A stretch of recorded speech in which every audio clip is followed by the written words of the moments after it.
Hey guys, welcome back. In today's video, we'll be getting a deep dive into the financials of Quant Network from a balance sheet perspective to get a better understanding on the real adoption of Quant Network.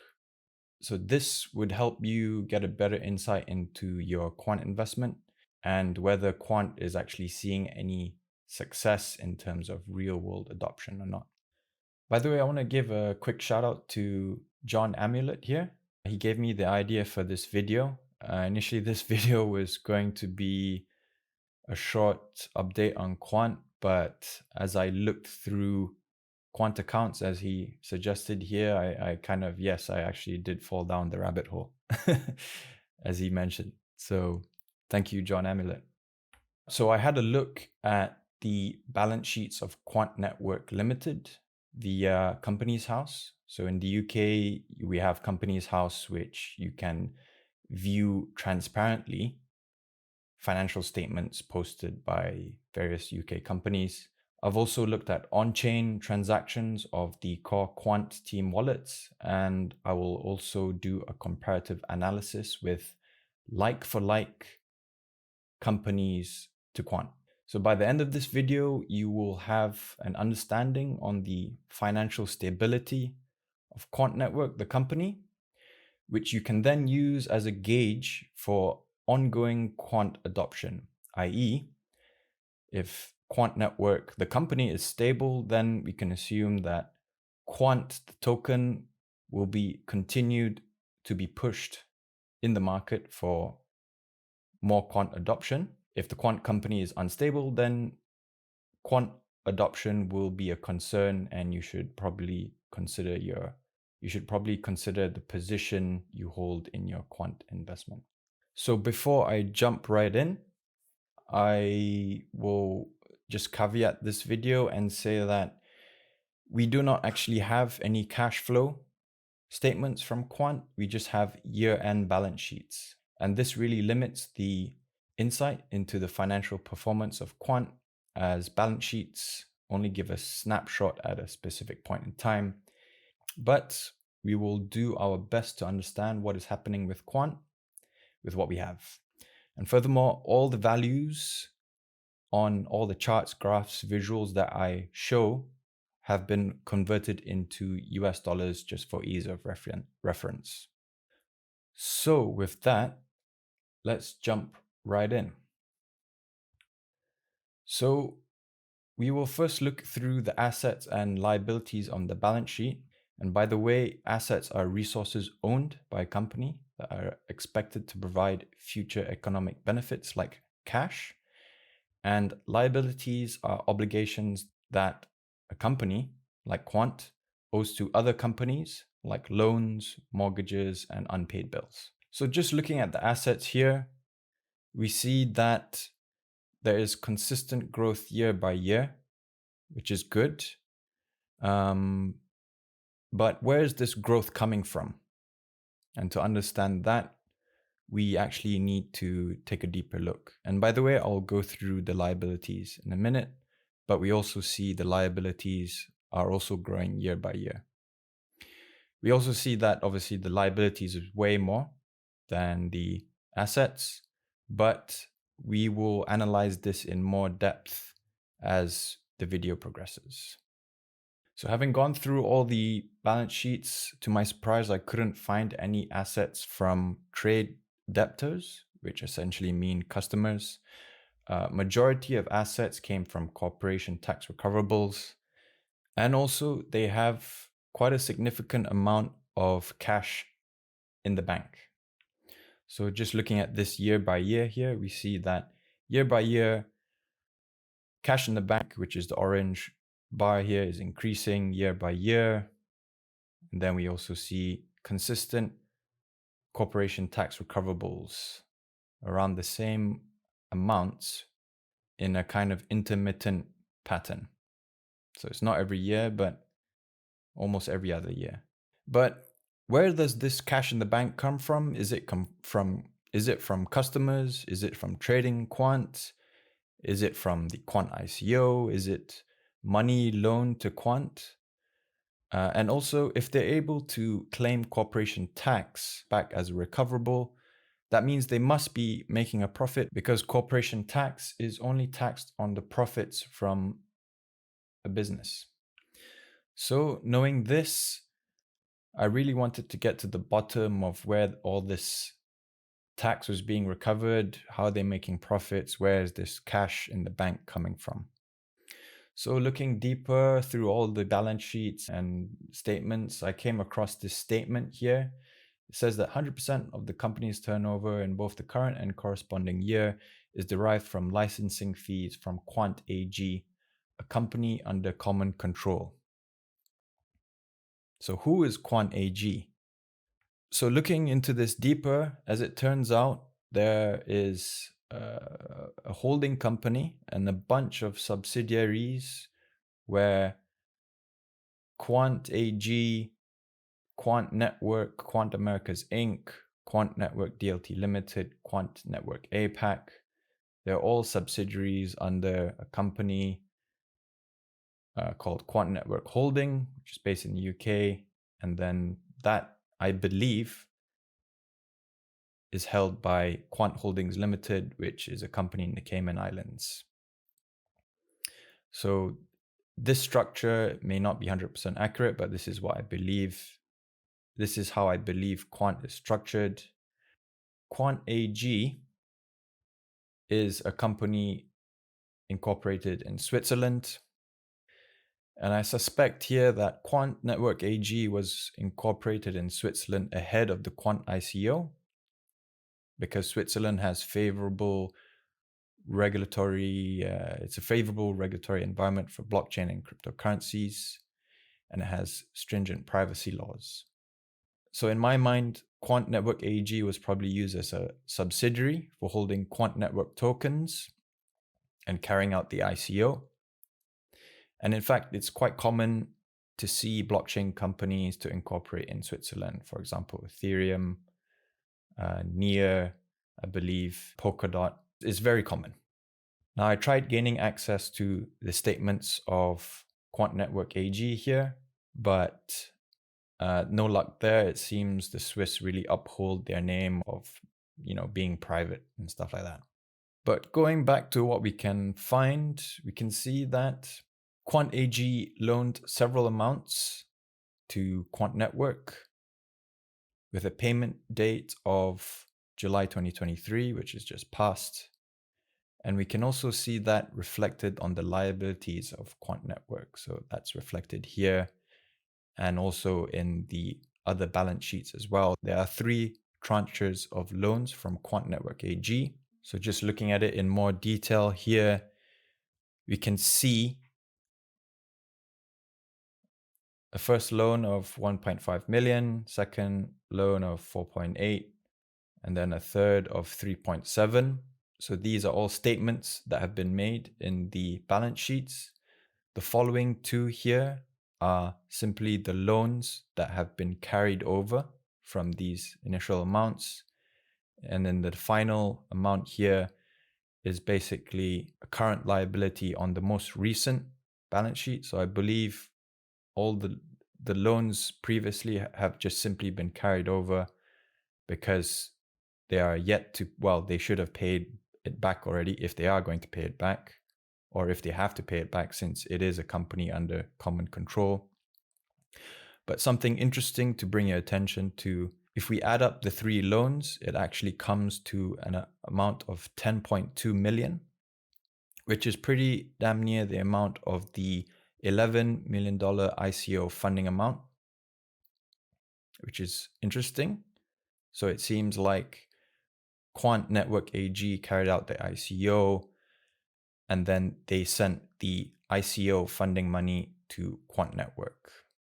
That is my guess with this. So if we assume that the loan is from Quant AG, and since it is a group loan, then technically there's kind of less pressure to pay it back, or maybe it might be even written off since it is a company under common control. It is not a loan from an outside or another company essentially.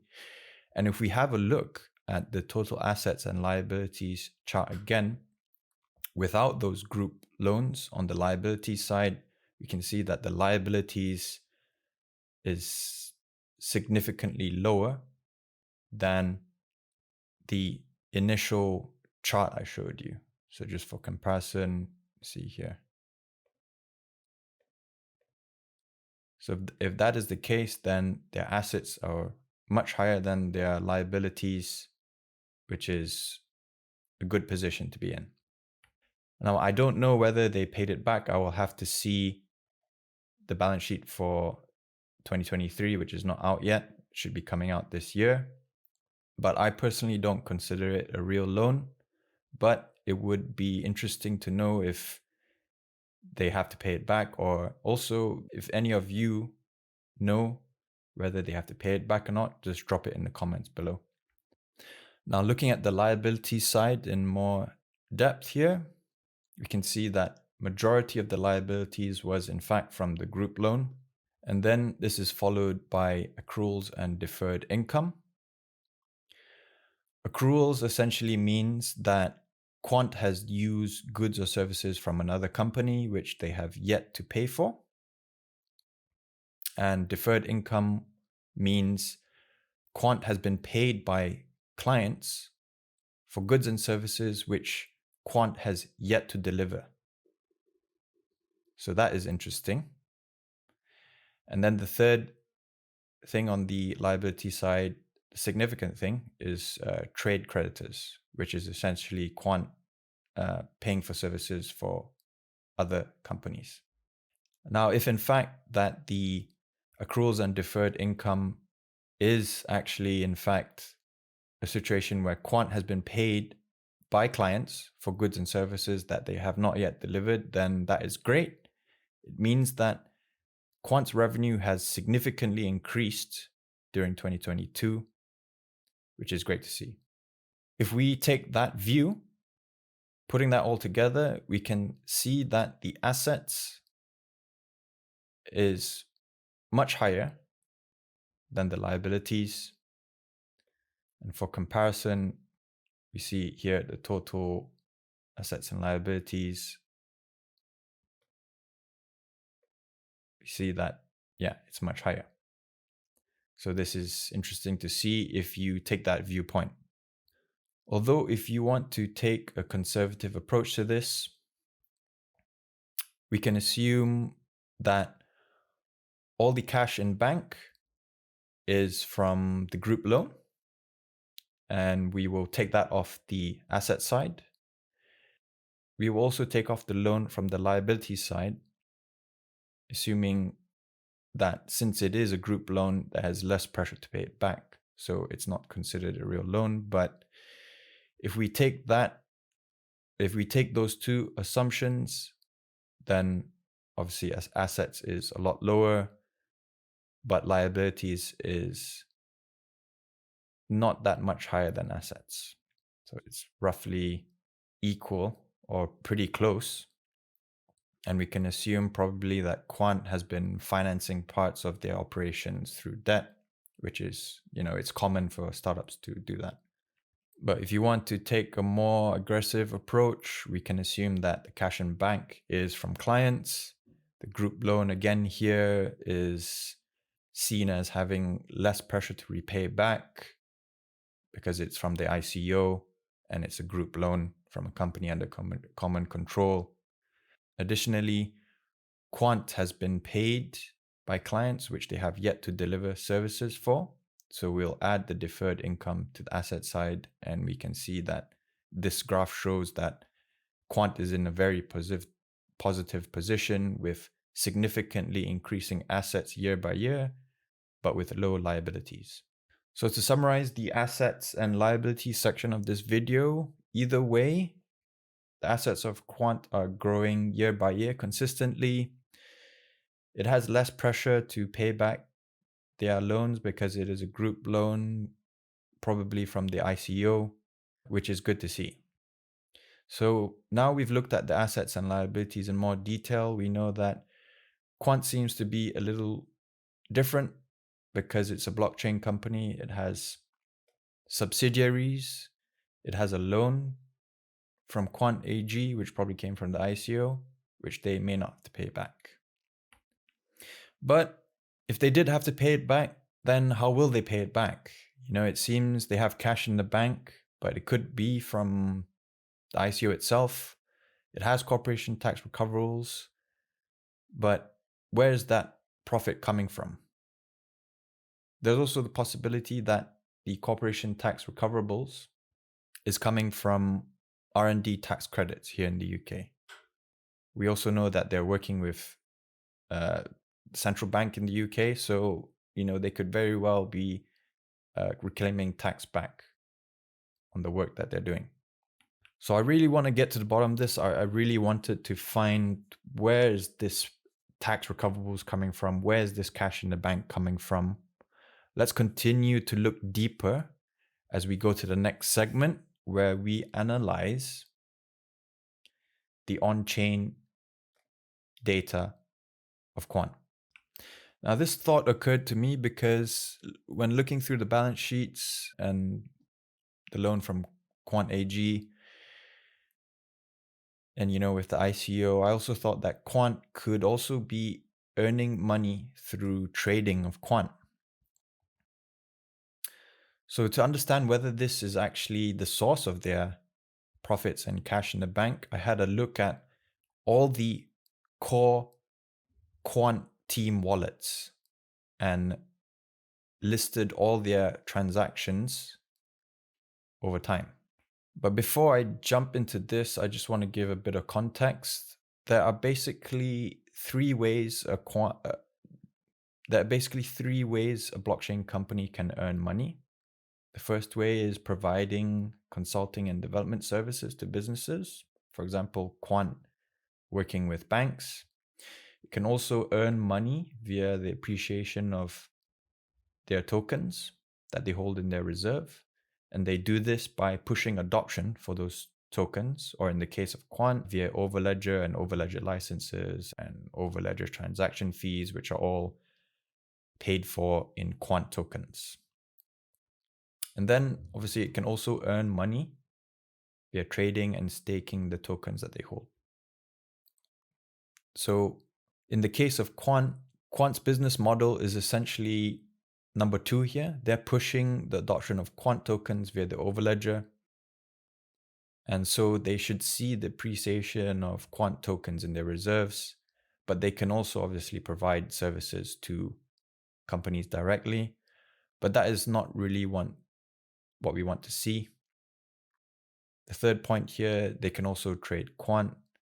And although it is not really what we want to see, I do recall Gilbert mentioning that trading Quant was something they wanted to get into. And basically the reason for that was that they wanted to get a sense of the Quant market dynamics, as they will eventually have the Quant treasury here. And what the Quant treasury does, it basically holds Quant reserves for the Overledger platform, where their users can pay for Quant in fiat.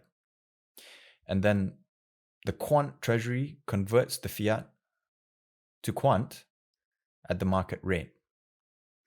So this ensures that their enterprise clients will always have some Quant available for purchasing.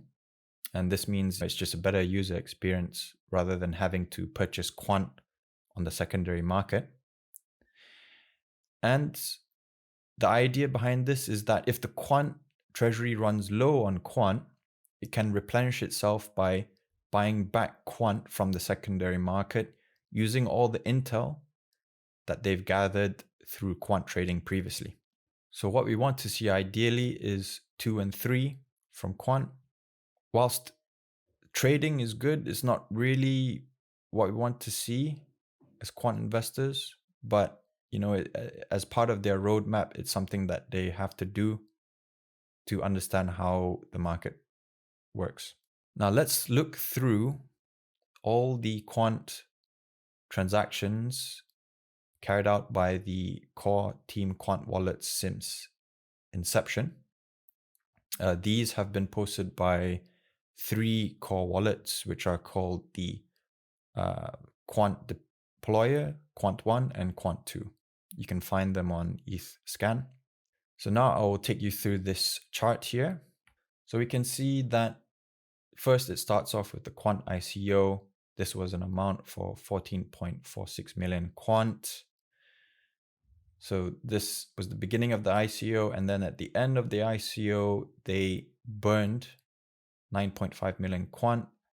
The Quant deployer wallet sent this amount of Quant to the smart contract, which essentially means that it's burned. And then right after this, we see that the first group loan from Quant Network AG came into Quant Network's account. And then, by the way, at the start of the ICO, this is where the 1-year vesting period begins. I believe the Quant team said they would do this. And we do see that they actually, for the most part, kept their word. I'm not sure what these small amounts here, these small transactions are. It may be that they're distributing Quant to their team,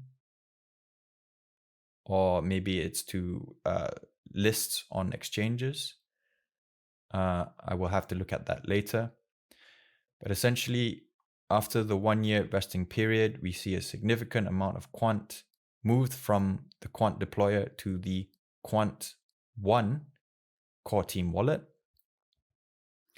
And then following that, we see the second tranche of the group loan from Quant AG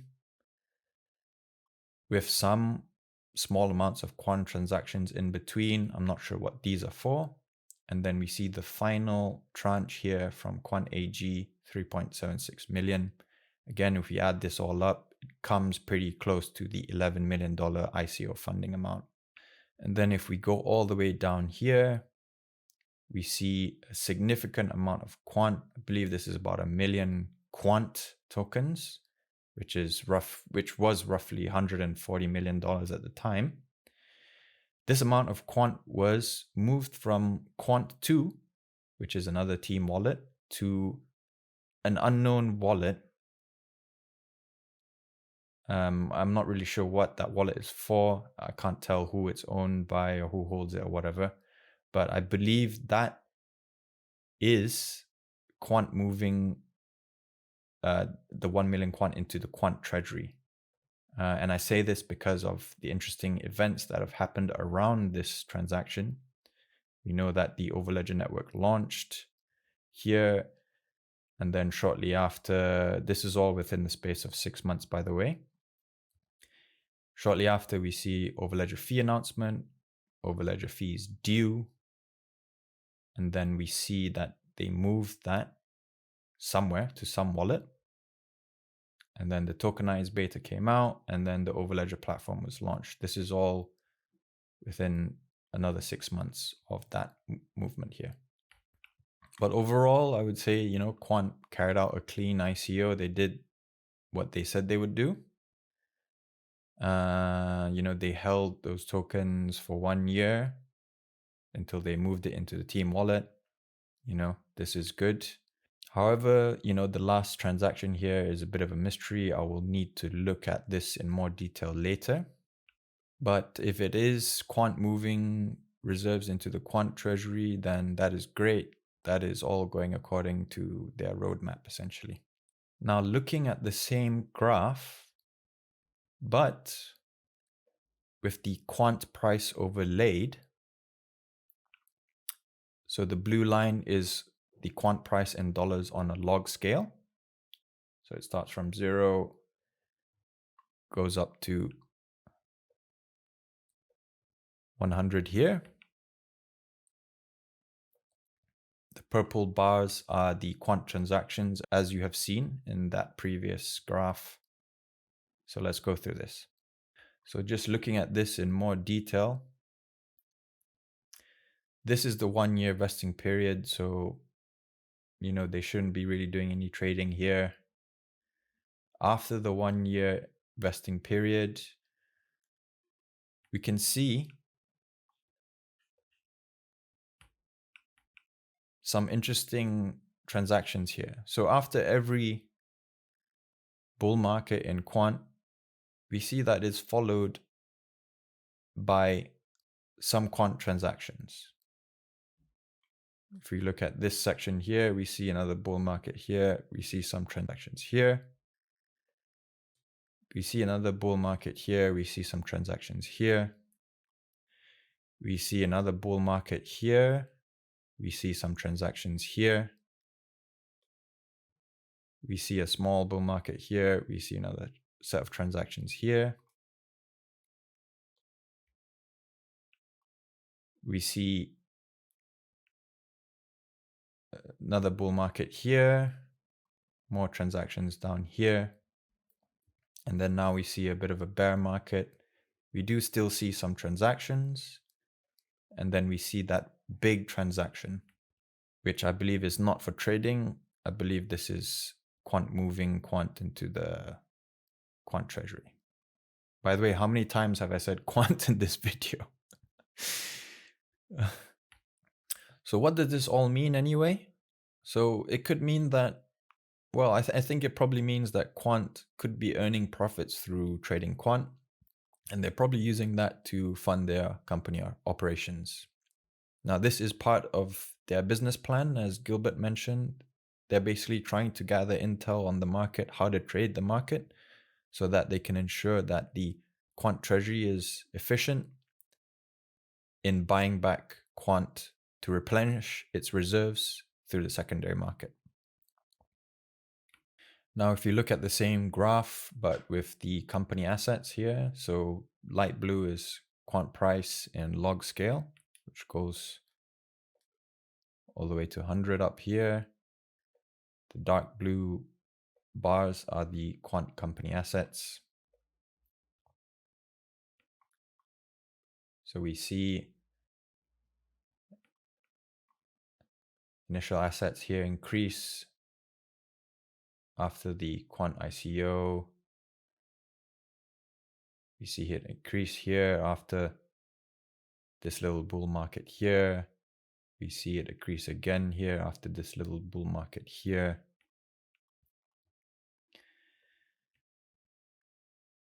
See another increase here after this bull market here. And then we see a big increase here after this bull market here. So to answer the question I proposed earlier, I think the corporation tax recoverables and the cash in bank is probably from Quant trading. The full amounts, they're not really shown on the balance sheet because as they have a Swiss-based subsidiary, I'm guessing, Quant Network AG has all those amounts on what they're actually trading. And, I don't see this any huge reason for concern because Quant seems to be carrying out their plan as intended. And with each passing year, the company seems to be getting into a more stable position. If we also assume that the deferred income was from clients, then we see a big increase in 2022. My gut says that it is not 100% clear, but I do not see any huge reason for concern. I would say that it is stable and they're just moving ahead with their roadmap, which can only mean good things. Finally, to round this video off, we'll go into the comparative analysis section of the video. So in this part of the video, we will see how Quant is doing relative to other startups. This will give us even better perspective than what we've previously seen in this video. So to do this, I've tried to look for similar startups like for like to Quant. So all based in the UK. I've tried to look for similar funding amounts, but that was quite difficult. And also I've had to look for startups where I actually have the access to the balance sheets. It was a little challenging to find, but this is what we have so far. So we have Quant here in the middle.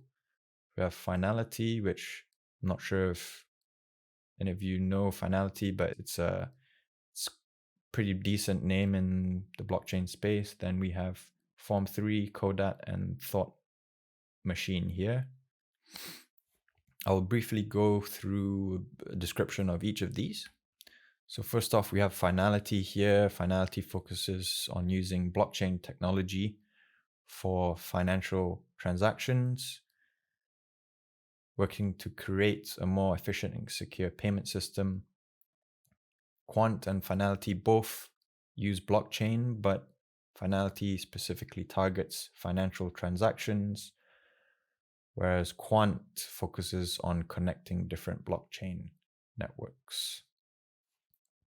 Second, we have Thought Machine here. So Thought Machine develops cloud-native banking technology aiming to transform the traditional banking infrastructure. I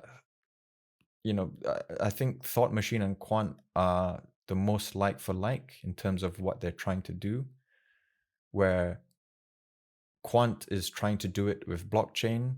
Thought Machine is doing the same thing, but with cloud technology, essentially. Moving on, we have Form 3. Form 3 specializes in cloud-based technology for financial institutions, focusing on improving and automating payment processes.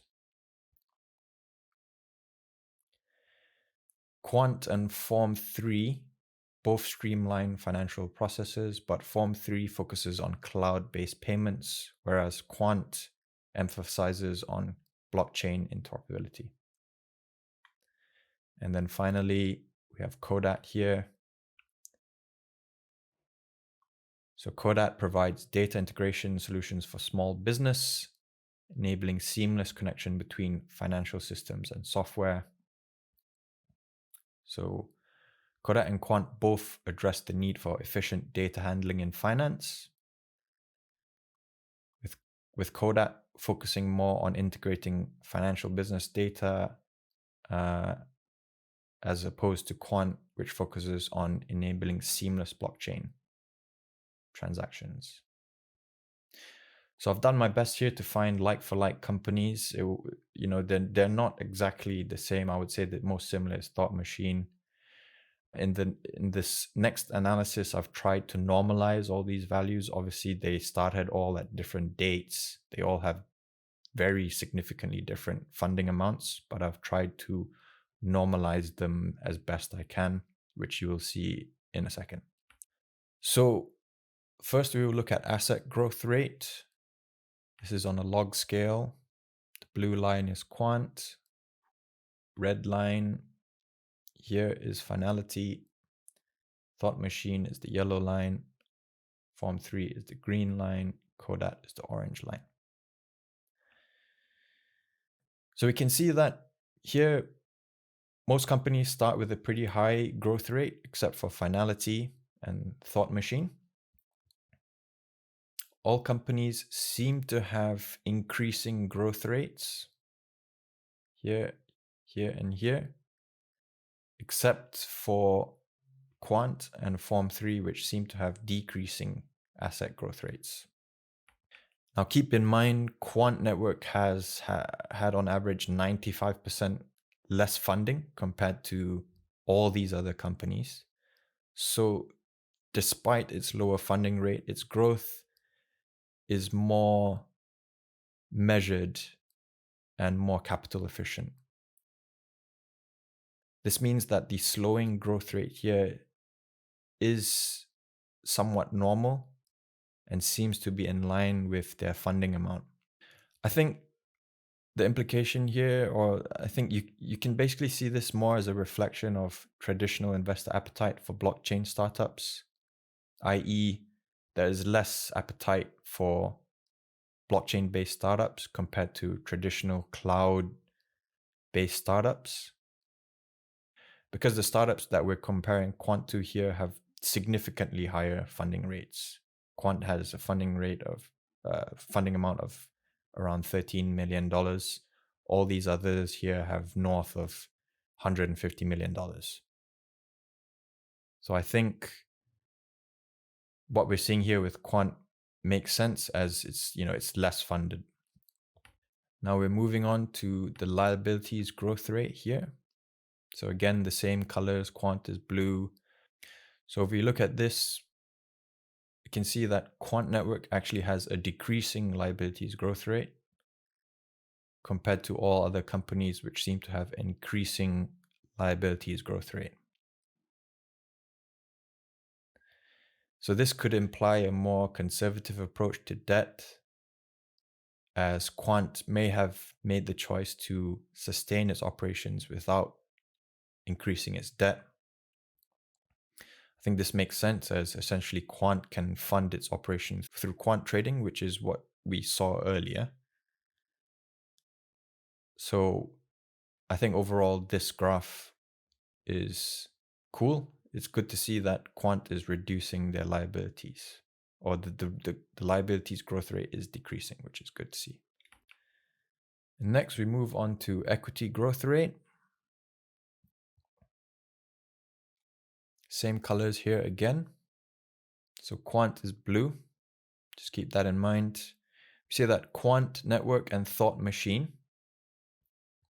which is the yellow, Quant is the blue, seem to follow a similar pattern, starting with increasing equity growth rate and then decreasing equity growth rate between year 3 and year 4 since inception.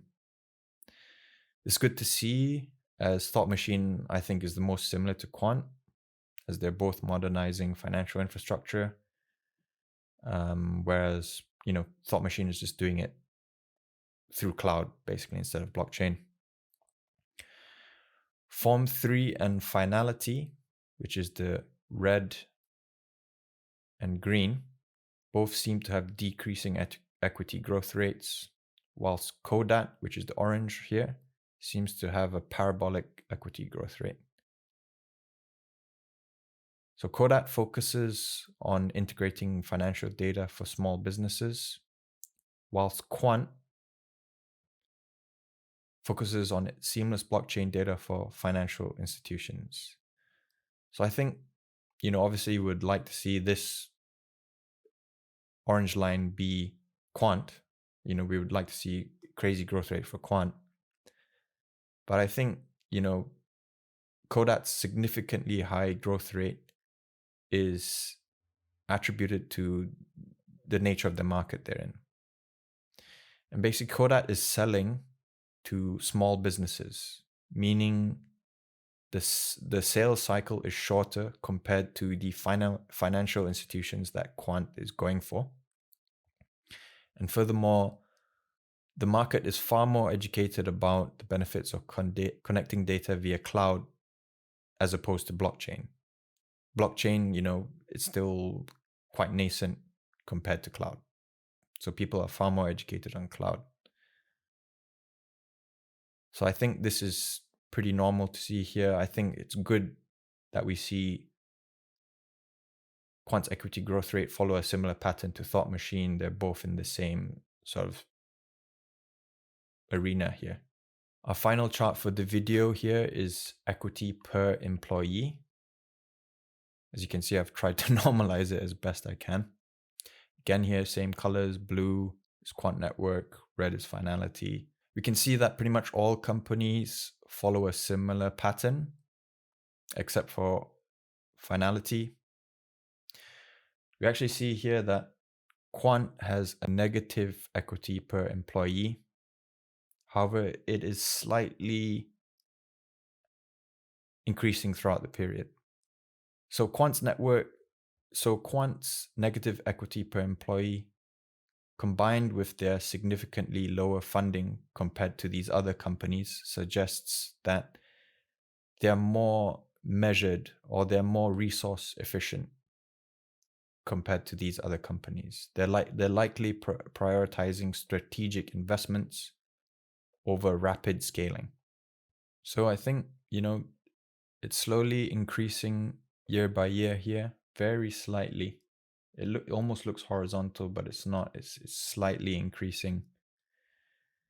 And I think, it's just as a result of Quant strategy. They're taking it slow and measured, as opposed to these other companies, which I think, given the amount of funding they have, they're going for rapid scaling. So taking all this into account, I don't see massive concern looking at the balance sheet for Quant Network. They have steadily increasing assets. Liabilities are low, especially if we remove the fact that most of the liabilities are group loans from most likely the ICO. This suggests that they're in a very stable position, and probably they will continue to push the adoption of quant tokens, which is good to see. They are trading, which seems to suggest that they are funding their operation through trading, but it's not clear. They could also be providing services to banks. I will need to have a deeper look at their cash flow statements if they post any. But overall, I would say that Quant is in a stable position. They're not rapidly growing, but they're in a stable position. They're taking a more measured approach compared to other companies. And I would say overall, this is just good to see for quant investors. Their growth rates, although they are slowing, I think this is normal given the market they're in. They're working with big financial institutions. They're a new startup. The sales cycles are going to be longer. The blockchain regulations are unclear, so it's difficult to navigate it. Education on the benefits of blockchain are not high in the market, so it takes longer to sell the benefits to clients. I think overall, though, that Quant is moving ahead with their roadmap in a stable and measured manner, which is great to see. So that's the end of the video, guys. Thanks very much for tuning in. Hope that was useful for you. Hopefully that informs your quant investing, trading decisions. Yeah, that was an interesting video. I really went deep on that one. Thanks again to John Amulet for suggesting the video idea. Yeah, I'll call it there. And thanks again, guys, and I'll see you next time.